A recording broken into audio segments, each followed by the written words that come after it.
story that I like the most of these three that you've mentioned for a film, I think probably, and which would be easiest to convert, would be Bohemian Serenade. You're watching the Spotlight Network, starring Hollywood's newsman, Logan Crawford. They now believe a single member. He works with TV and film legends. And now, Logan's shining the spotlight on the world's top emerging authors and creators. International were abducted. This is Spotlight with Logan Crawford, streaming on Roku, Apple TV, and Amazon Fire TV. What happens when murder, morality, and cultural conflict collide in worlds where the truth is never simple? I'm Logan Crawford, and right now on Spotlight, we are talking to an amazing writer. His name is D. Thomas Gochenour, and he joins us to discuss three amazing books. They're called The Injun Project, Bohemian Serenade, and Party in Jeddah. They are three compelling works that explore justice, secrecy, and the human cost of uncovering what lies beneath the surface. From atmosphere to suspense, this is a conversation about storytelling that grips from start to finish. We're delighted to have this very talented author join us here today. We thank the team at Good River Print and Media for helping us put him on TV today, and we ask viewers like you to support authors like him by subscribing to our channel and by purchasing his amazing books. The links are below this interview. Thomas, thank you so much for joining us here today. Well, thank you. It's a pleasure. It's a pleasure to have you on the show. You're a prolific writer. You've written three, at least that I'm aware of, wonderful books, and perhaps more. Have you written more than this? Wonderful books. I'm not sure how many I've written, but I've written and published now 9 novels and 4 short novellas, long short stories, novellas, and 1 collection of short stories. Wonderful, wonderful. So you're a busy man. You're the busiest man in the literary world, it sounds like. That's great. Let's first talk about the Injun Project. What drew you to the subject matter, and tell the folks at home a little bit about it and your inspiration? I think I'm a lot like most Americans my age, my generation, pre-Z, and that is that I grew up with all kinds of public programs depicting American Indians. And in all of them, films, TV shows, in all of them, the Indians were depicted as in conflict with the Anglo settlers. And they were always portrayed as the treacherous villains. And that then the other part of the story, which everybody was brought up with, is that effectively they were suppressed, conquered, and pushed into reservations, which was an American innovation. And after that, the story that we're all brought up with is that they settled in and disappeared. Were not participants. They were just quiet people living on their reservations. So they became, in American activity and society, they became the invisible people.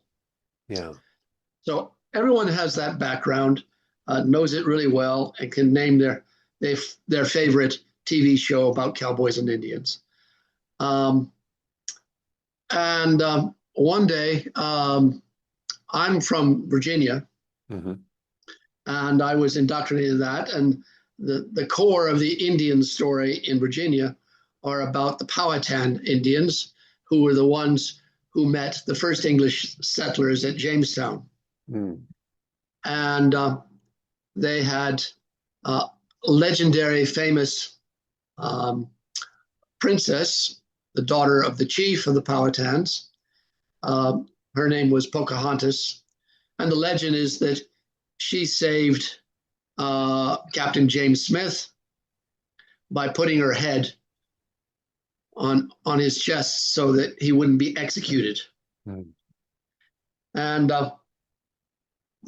she later converted, became a Christian, and married a local planter, an English planter there in the Jamestown area, and then actually went with him back to England. So what happened in the story of the Injun Project is what happened to me. And that is namely that with that background and that awareness, one day I was driving along one of Virginia's major rivers and suddenly encountered a settlement. And it was a settlement, looked like a squatter's camp, but it was fairly extensive along the side of the river. And then it became clear to me when I looked at it closer that they were not just unemployed, homeless people. They were Indians. And so there was a shock at that point. And so that's the core driver of this story, the Injun Project, because the reaction of the man, the hero, Will, in the story is also shock, but he had bought that land that the Indians are living on in the eastern shore of Maryland, near the Chesapeake Bay. He had bought it with the idea of developing it and profiting from the land. So his first reaction was that I have to get these Indians off my land. And so that becomes the driving point of the story.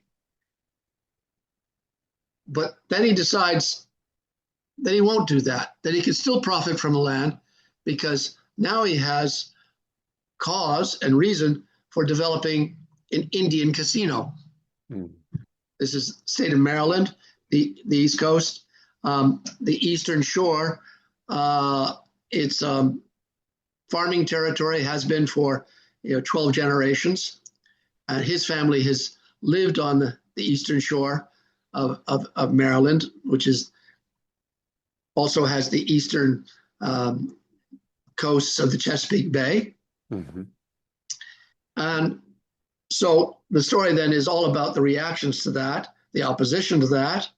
And what flips the story is that he's doing that to benefit the Indians and to catch the huge traffic of Marylanders who travel over almost every weekend, especially in the summer, travel over the bridge and across that territory to go to Ocean City and the beaches on the Atlantic every weekend. Tens of thousands, literally.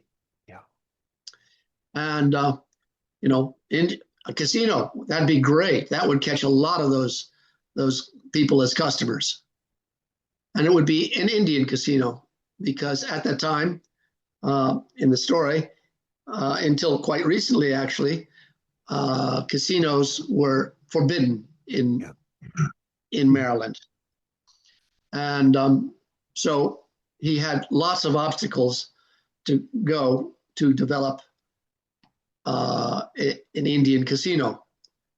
And he first goes to Washington to find out what he can do to get an Indian project. He goes to the Bureau of Indian Affairs and meets a young woman who is herself an Indian, but from the Virginia side of the Chesapeake Bay. And she is in the process of assimilation, which is what actually has happened to most of the Indians in and around the Chesapeake.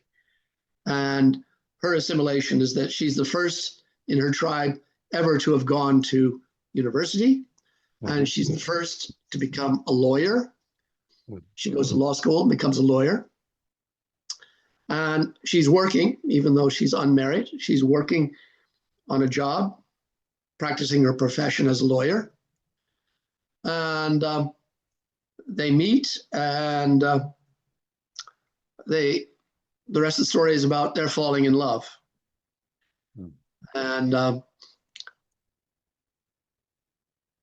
And it goes to the point where he then wants to move their love relationship, they become lovers, to he wants to marry her. And not only does he have opposition to his first project, which is developing the casino, but he gets opposition from her that she doesn't want to assimilate so much as to marrying a white American. So he has to overcome that as well. Mm-hmm. So that's the driver of the story. It's amazing how little we know about Native Americans in our country, considering that they were here first, this was their land, and they seem to be a mystery to most people. Like you said, all we really know is what we see in the films and movies and TV shows, and they're depicted as Injuns, as your book is so appropriately titled. Yes, exactly. Yeah. On the cover of the book, I've actually, to give a tip off to people who are really familiar with the background story of Virginia Indians. Mm-hmm. I've put, I don't know whether you can see it well here. It's a little distorted right now, but we'll have a cover of the book up. Oh, yeah. Yeah. Well, it's a picture of Pocahontas after she married John Rolfe and living in England in her refined English 17th century costumes. Yeah.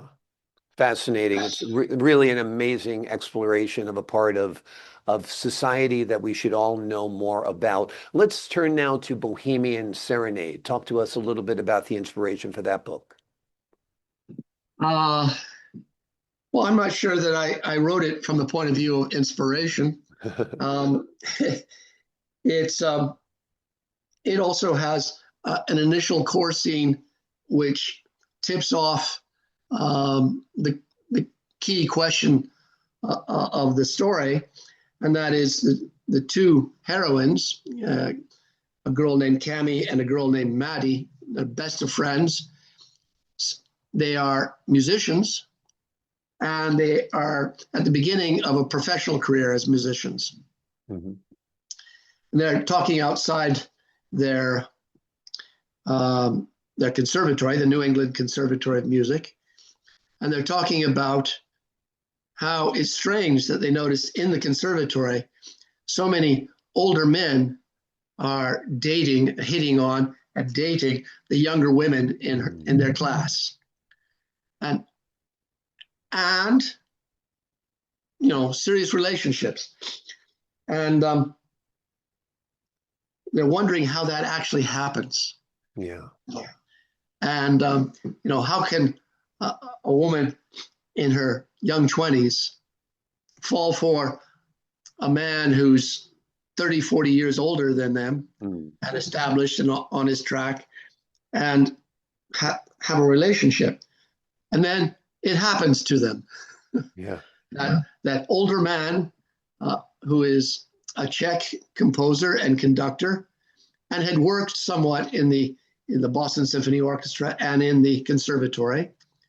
He comes up, approaches them as they're having this discussion and asks if he can join them and begins talking. He's clearly attracted and enamored by Cammie.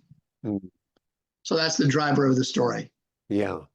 It seems like in the arts, there's a lot of what we would call May-December love affairs, if you call it that, whether it's models, whether it's musicians, or actors and actresses. And there's, obviously there's some repercussions in today's society about that people are using their undue influence. If we look at Harvey Weinstein, for example, so talk to us a little bit about these relationships that have a power imbalance and then also have a disparity in age that are blossoming on the art scene. Well, I don't put forward any ideas about it in the story. Right. I let the story evolve naturally. One, by making the older man, he's Czech, who's moved to the States. And he thinks of himself primarily as a composer, but he's reached a pause where he suddenly lost his voice and is not composing. Hmm. And but he still notices a student in the conservatory where he teaches.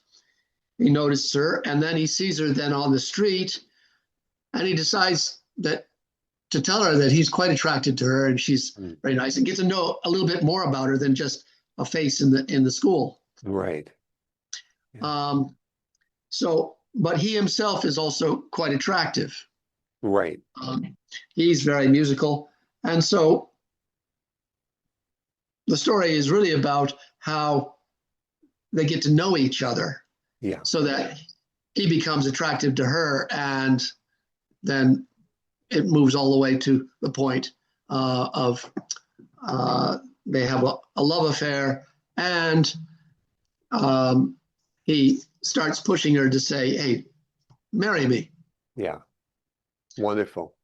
It And sounds like a fascinating exploration of relationship dynamics and couples and music. And are you a musician yourself?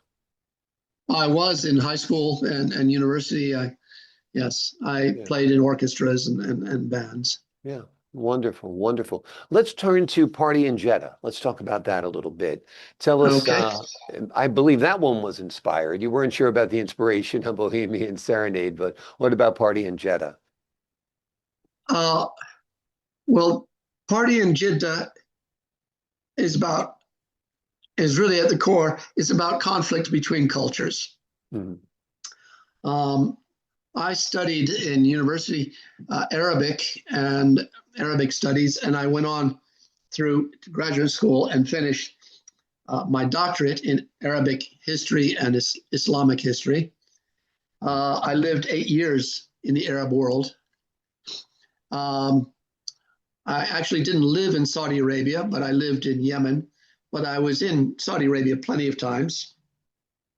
Jeddah is the main port on the Red Sea of Saudi Arabia, and it's a prosperous financial center. But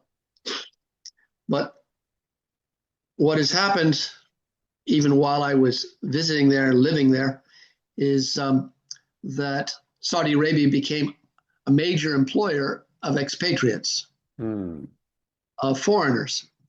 On the professions, they were almost all from Europe, some from America. But so they were foreign, and they were from a foreign culture. And so the story is about the clash of cultures, because there's a large expat community in Saudi Arabia, in Jeddah, but also in the oil industries of the Gulf. And they are almost uniformly in Saudi Arabia for the money, not because they're interested in the place or like the place or because they want to know more about Saudi Arabia. Yeah. And they hate it. To a person, they hate it. And, and they hate Saudis. They hate the Arabs. And all the traditional outlooks and slurs that Westerners have about Arabs and dirty Arabs and untrustworthy and all that. They all come from that expat community. Wow. But the other side is that the Saudis really dislike the Westerners who live as well, and dislike their culture and what they stand for, and their actions, the way they, way the women dress, the way women are much freer, Western women, than their own. And so it's mutual, and that comes together in this party the expats have, where an incident occurs. And it looks, the party, of course, has alcohol, which is very, very strictly forbidden in Saudi Arabia, and has the members of the party indulge in kissing and all the way to sex. And that's also, the party then characterized by the Saudis as an orgy, which is also banned and, you know, very anathema to their outlook and their cultural outlooks. So the story is driven by what? They suddenly discover the next morning after the party that there's a young woman. Clearly, she's foreign, but she's also dead, and she is with no clothes on. So immediately thought that she's died from a fall from this tower block. So it begins an investigation. So the story is about the investigation, and again, which unlocks more this conflict between the two cultures and how the two cultures despise each other and despise what they stand for. Fascinating. The book has been praised, of course, for its realism in portraying Jeddah's justice system.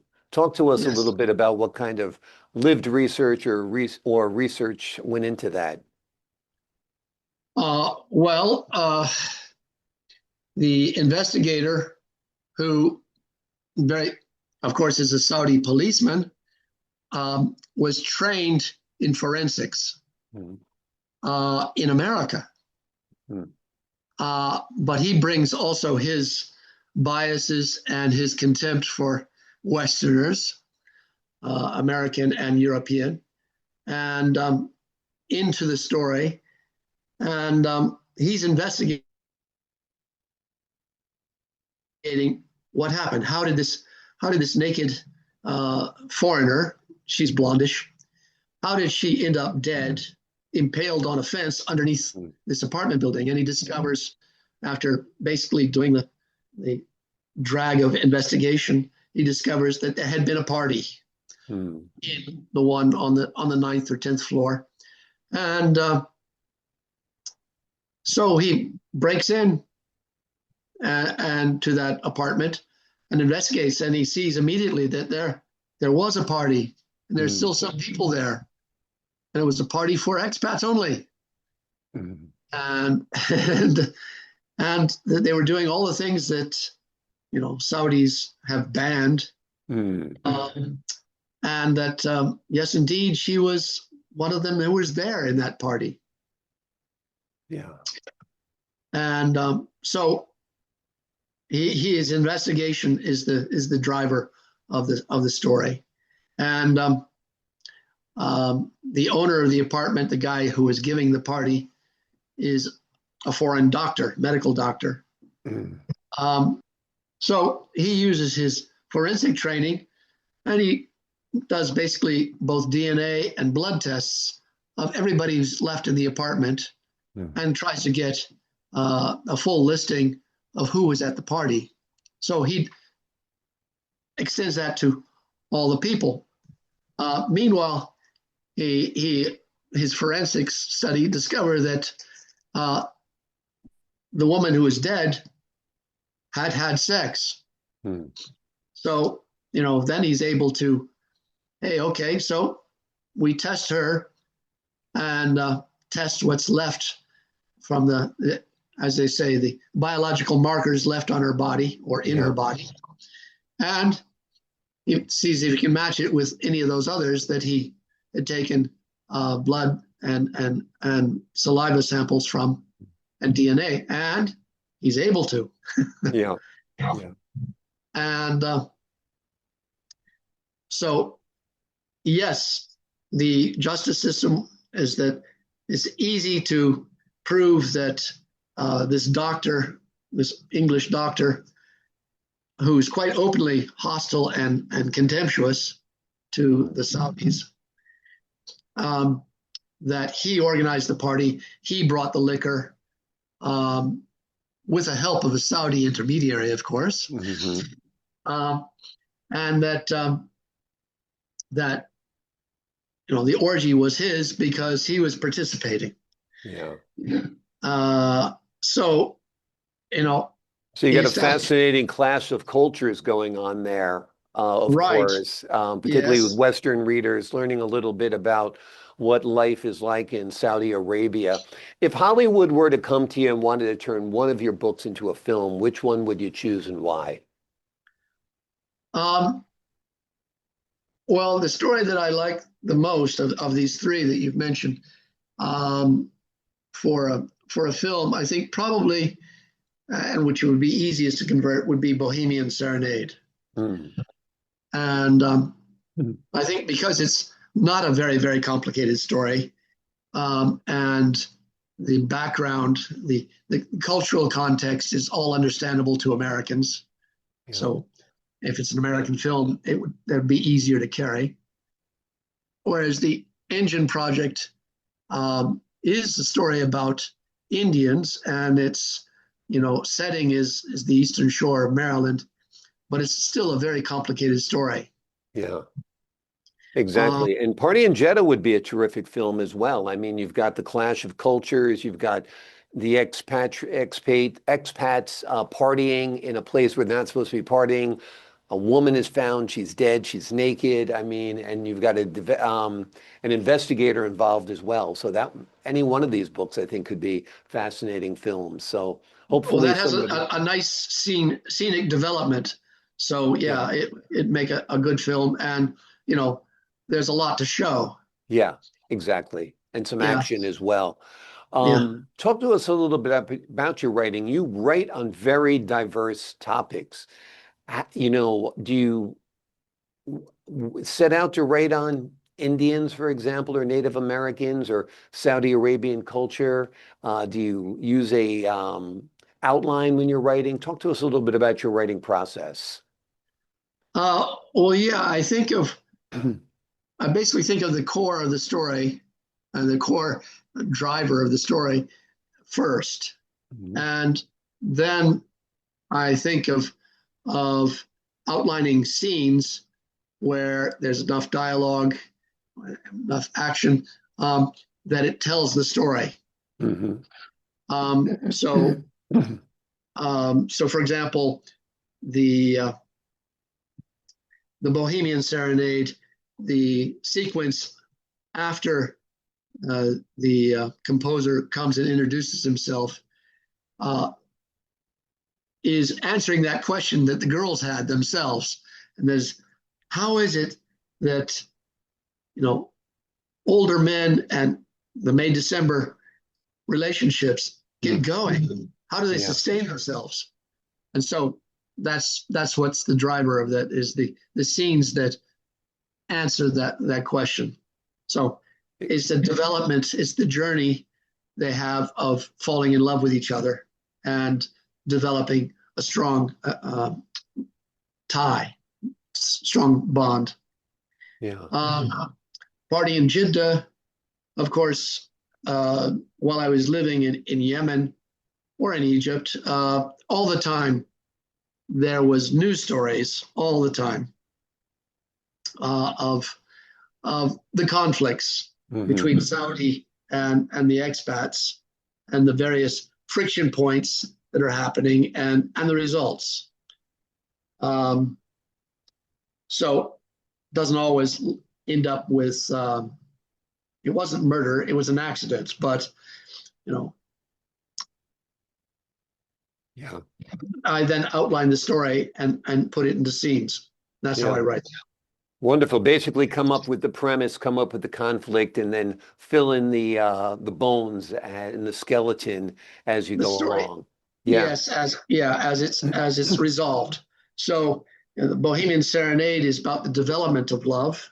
Mm-hmm. So then I outline Party in Jeddah is the discovery, the uncovering of what was it, and it was a party. Yeah. Kind of party, where, and who was there, and it was an orgy and it was a drinking party. Right. So sounds good. Sounds like it not only has the makings of a good book, but the makings of a good movie. You get alcohol, orgies, and forbidden cultures. I think you've got some good conflicts there. Before we leave you today, what do you hope readers know about your work, know about your life, and what kind of message? Is it purely entertainment, or are you trying to inform them on different subject matters? Talk to us a little bit about that. Well, I write it strictly as entertainment, as storytelling. And so readers, if they're not familiar with the context, I think they will go back the broader cultural context in each of these stories. I think they might dig into it and try and find out more. You know, if they get hooked by the story and the development that's going on, they might also want to know more about the characters. You know, what kind of background do they have? How did they get to where they were, etc. Absolutely. So that would, I think, motivate. That would be the feeling that I think a lot of readers would have. Wonderful, wonderful. Well, great work on these books. The books we've been exploring today are called The Injun Project, Bohemian Serenade and Party in Jeddah. Together, they showcase the author's talent for crafting layered, atmospheric fiction where mystery, morality, and cultural tension intersect in unforgettable ways. Thomas, thank you so much for joining me here today. You're most welcome. I appreciate your time, your insight, the wonderful work you've done on these books. To the folks at home, I'm Logan Crawford, thanking you for your time this time. Until next time.